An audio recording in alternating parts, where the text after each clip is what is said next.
सहजोबाई हुई है, आगरा में शिकबो और रुकी हुई है, दयाबाई हुई है। और वैसे तो स्त्री जाति में आदमी से ज़्यादा धैर्य, आदमी की तुलना में ज़्यादा शक्ति, आदमी के मुकाबले ज़्यादा साहस, आदमी से ज़्यादा निडर,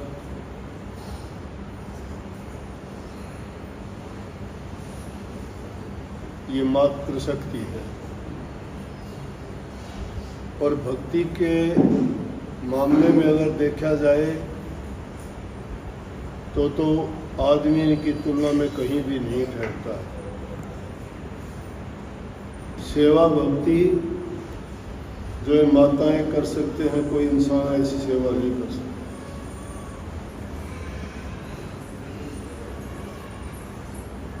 तो मीराबाई जी का शब्द था ये, ऊंचे घराने में, राजघराने में हुई थी, बचपन से शौक था भक्ति का। जिस घर में जैसी चर्चा, जैसे विचार, जैसे ख्यालात परिवार के लोगों के होते हैं, बच्चों को सिखाने की जरूरत नहीं, उनमें वो संस्कार अपने आप आ जाते हैं। उनके घर में भी गुरु भक्ति थी, परमात्म प्रेम था, वहाँ ज्ञान की चर्चा होती रहती थी और अपने पूर्वजों से उन्होंने ये संस्कार पाए थे। और बचपन में ही उसने अपनी दादी से जब बात हुई तो कह भी दिया था कि मैं तो शादी करूंगी तो कृष्ण जी से ही करूंगी, जबकि छोटी सी उम्र थी, उसको पता ही नहीं था। और हमारे देश के संस्कार ये थे नारी जाति के लिए कि एक बार जिसके साथ शादी होगी वही उसका पति रहता था, चाहे वो लूला था, चाहे लंगड़ा था, चाहे अंधा था, चाहे गरीब था, चाहे कोढ़ी था, चाहे कंगला था, चाहे बीमार था। स्त्री जाति की एक बार शादी होगी तो होगी, वो कहते थे, अपने कर्म पे छोड़ देती थी कि मेरे भाग्य में ये लिखा था। और ऐसे ऐसे भी एग्जाम्पल मिलेंगे आपको कि उन्होंने अपने कोटिपति की भी सेवा करके कोट दूर कर दिया। और उनके भी अपाहिजों के साथ शादी कर दी तो पीठ पर बैठा के जाओ कहते वहां लेके जाती। ये ऐसे संस्कार जो इंसान में नहीं होते, इनमें तो पितृभक्ति के लिए बहुत है। अगर उनका नाम लिया जाए, श्रवण कुमार का है, बड़ी माता पिता की सेवा की।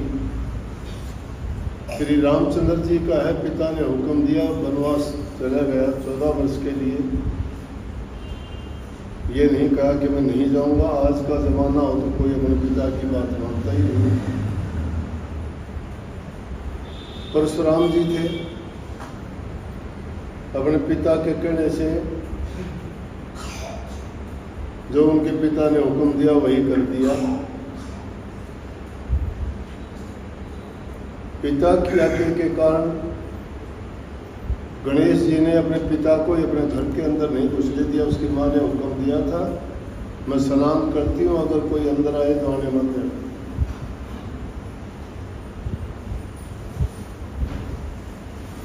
लेकिन आज तो ये वाणी थी मीरा जी की, तो मीराबाई भी अपनी सहेलियों में बैठ के चरखा काटती थी। जैसे कबीर साहब भी ताना बनते हुए कहते हैं ना कि मैं ताना नहीं बनता, ताना बनने की मुझे कहाँ फुर्सत है, मैं तो राम नाम जपता हूँ। लेकिन काम ताने का करता है।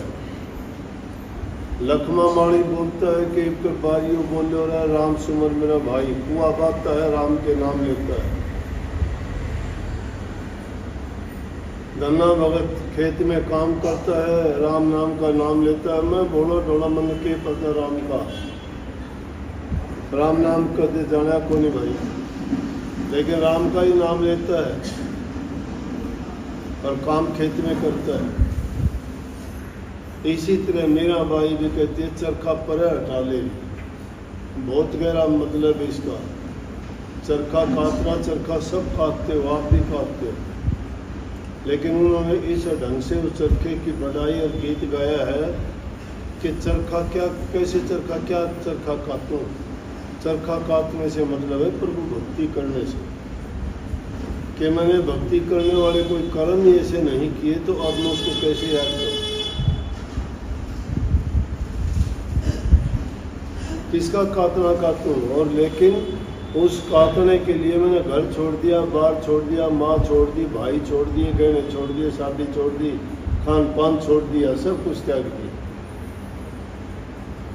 घर परिवार ऊंचे कुल की है, वो कहते हैं कि कुल को बट्टा लगाती है मेरा, ऐसा ना करते। बोले कि प्रभु की भक्ति करने से अगर बट्टा लगता है तो लगने दे, मुझे लाज नहीं है। प्रभु के प्रेम में कहते हैं ना कि बांध घुंघरू मेरा नाची। उन लोगों की फड़क मिटने के लिए घुंघरू और बांध लिए कि कभी कोई यूँ सोचता हो कि मैं शर्म लज्जा से नहीं करती। दीवानी है श्री कृष्ण जी के प्यार में। भक्ति ऐसी होती है, जब सच्चे रूप से आदमी जिसके साथ जुड़ जाता है वो लज्जा त्याग देता है, परवाह नहीं करता, निर्भय हो जाता है।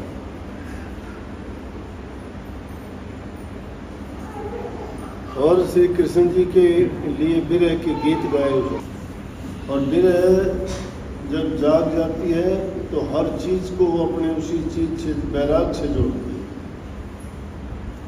अगर पपैये की आवाज सुनती है तो कहती है पपैया रे पीऊ पीऊ मत ना बोल, पीऊ पीऊ मत ना बोल। अगर ये किसी सुहागन औरत को पता लग जाएगा, उसका पिया परदेश में होगा, तो उसको बैराग पैदा हो जाएगा, वो अपने पिया के बिना नहीं जी सकेगी। यहाँ पिया से मतलब हम सब का पिया परमात्मा है। राधा स्वामी की वाणी में आया भी है, राधा स्वामी मात पिता पति मेरे, राधा स्वामी चरणन सुख धनेरे। राधा स्वामी मात पिता पति मेरे, मेरे सब नाते उसके साथ हैं। पहली वाणी में जो बात कही थी ना कि सतगुरु मेरे बड़ो हिमाती, और तू एक बतेरा है। इसका मतलब तू एक बतेरा के तू बाप भी है, तू भाई भी है, तू बेटा भी है, तू सहाय भी है, तू नौकर भी है, तू वैद्य भी है, तू हकीम भी है, तू डॉक्टर भी है, और मेरा सेवक भी है, मेरा अंगरक्षक भी है। सब तरह से जो तुम्हारी रक्षा करता है, इसलिए कही तू एक बतेरा, औरों की जरूरत नहीं है। जब सारी चीजें एक जगह मिलती हैं तो औरों की जरूरत क्या। और इस दुनियादारी में हमने घूम के परख के देख लिया कि सब जगह स्वार्थ से भरी हुई है ये दुनिया, लालच से भरी हुई है, मतलब ही दुनिया है। जब तक जिसका मतलब हल होता है तब तक वो उसको प्यारा लगता नहीं, कोई किसी को अच्छा नहीं लगता। ना किसी को रूप रंग प्यारा है, ना किसी को धन प्यारा है, लालच प्यारा है। जिसका जहाँ से लालच पूरा होता है वो उसको अच्छा लगता है। नहीं तो आज के युग में तो भाई भाई का गला काटता है, बाप बेटे का लड़ाई झगड़ा होता है। क्यों? ऐसा किस लिए? कोई लज्जा शर्म रही नहीं।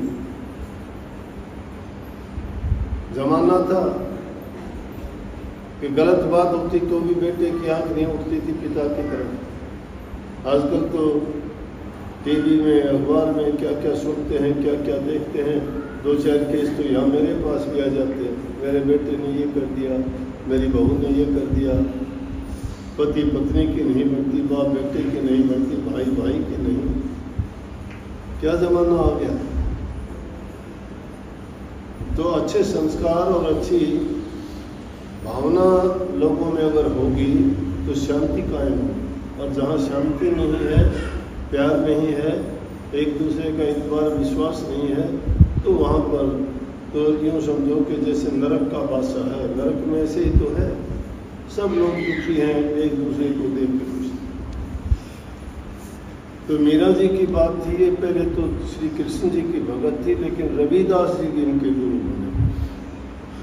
रविदास जी थोड़ी नीची जाति के थे, लोगों ने बहुत कही मीरा तू राजपूत घराने की है और तू किसको गुरु बना लिया तूने? बोले अरे ज्ञान का कोई जाति नहीं है, भक्ति जो करता है परमात्मा का है। गंगा में चाहे कितने भी दूसरे पानी डाल दोगे तो गंगा जल ही बन जाता है। संतों की कोई जाति नहीं, जात नहीं जगदीश के, संतों के भी ना जो फंसा जात मल न से। रविदास जी को गुरु मान के और उन्होंने भक्ति की, पूरा श्रद्धा यकीन और विश्वास दृढ़ संकल्प के साथ। क्या क्या नहीं किया गया उनके साथ, जहर उसको पिलाया गया, सांप उसको दे दिया गया, लेकिन जहर को भी हजम कर दी, सांप के विष का भी उसको असर नहीं हुआ। क्यों? कि जिसके हृदय में सच्चाई है, जिसका रखवाड़ा कुल मालिक है, उसका दूसरा कौन बिगाड़ सकता? तो सच्चे मन से अगर तुम भक्ति करते हो तो तुम्हारे मन में विश्वास अपने इष्ट के प्रति दृढ़ है, तो दूसरी चीज़ें तुम्हारा कुछ बिगाड़ नहीं सकती। राधा